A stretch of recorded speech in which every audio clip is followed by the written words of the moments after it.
Hello everybody, Neil here from the Four Corners, and welcome to the exciting new reveal of the Ninjago Season 52 villain, this guy. I'm just kidding, in case you haven't figured it out already, that's not a Season 52 villain. That's actually the 4+ ElectroMech that's going to be coming out on March 1st, 2021 with the rest of the amazing Season 14 sets. So what a contrast between some pretty awesome sets and then this 4+ set. Talking about the basic facts, this ElectroMech itself is a remake of that old ElectroMech we got from Season 4, and that was a really good set. I own it, and I really had a lot of fun with that. So this build, or this mech with really broad shoulders, is supposed to be replicating that for the little kids. Looking closer at the set, I guess if you're a baby you might mildly like it, but for the older fans it's really for the parts. For example, if you look at the shoulder pads, those are the pieces first introduced with Season 13.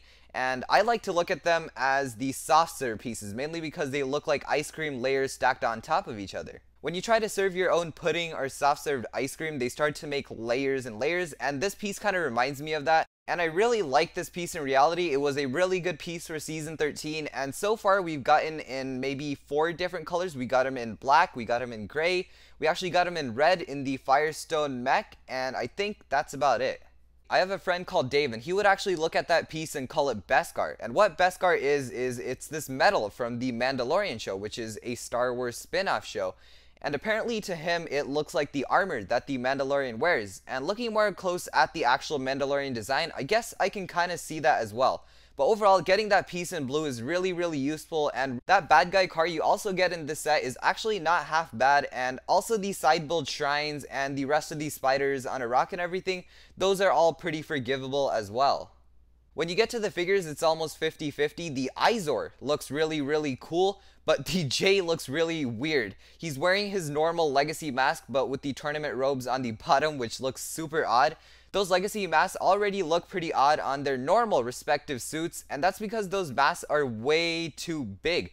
They only look normal when the ninja has an actual armor piece on, and seeing that Legacy mask put in with a tournament torso and everything looks even more silly. So they really butchered so much things in the set. Overall, a majority of the parts you're getting in this set are cool, and for some reason I'm really excited by the spider and scorpion you get. I don't know, it just looks pretty fun in that area.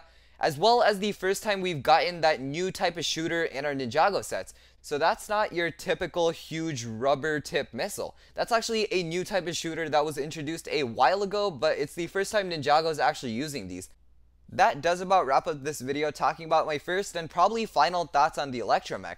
The ElectroMech's design isn't really that bad, it's just that in some places the proportions are way too crazy. The shoulders are too broad while the legs are too thin and close to each other. So in those senses, if those things are fixed, then the ElectroMech probably would look a lot better. Thank you for watching this Ninjago Legacy Thoughts and Opinions video, and as usual, I'll see you in the next one. Bye bye!